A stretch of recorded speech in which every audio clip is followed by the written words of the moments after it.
एक घने जंगल में, जहां हरे भरे पेड़ और कलकल करती नदियां थीं, वहां बब्बू नाम का एक बंदर रहता था। बब्बू कोई आम बंदर नहीं था। उसे संगीत का बहुत शौक था।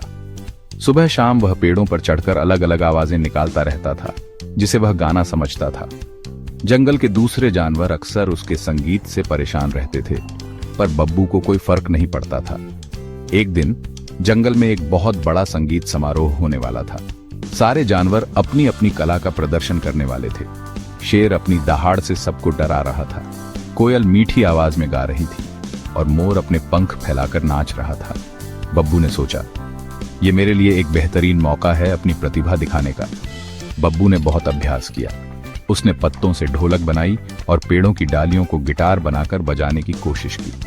उसका रियाज इतना जोरदार था कि पास सो रहे भालू की नींद हराम हो गई। भालू ने उठकर गुस्से में कहा, अरे बब्बू, थोड़ा धीमे, मेरी तो नींद खराब हो गई। खैर, संगीत समारोह का दिन आ गया। सारे जानवर इकट्ठा थे। सबसे पहले कोयल ने गाना गाया, फिर मोर ने नृत्य किया और फिर शेर ने अपनी दहाड़ से सबको हिला दिया। अब बारी थी बब्बू की। बब्बू स्टेज पर चढ़ा, जो एक बड़ा सा पत्थर था। उसने गले को साफ किया और गाना शुरू किया। उसने अपनी पूरी ताकत से गाया।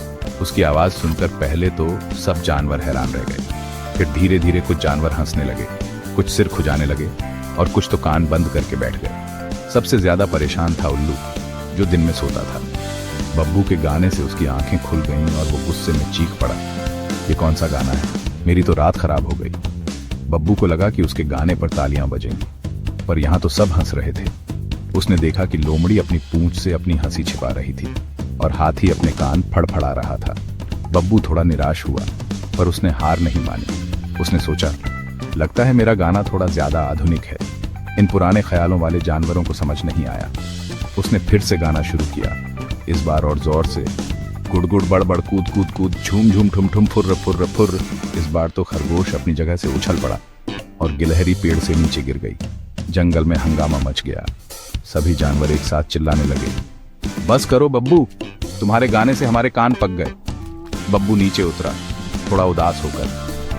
तभी बुद्धिमान बूढ़े उल्लू ने कहा, बब्बू, तुम्हारी आवाज अनोखी है, इसमें कोई शक नहीं, पर शायद संगीत में धुन और ताल भी जरूरी होते हैं।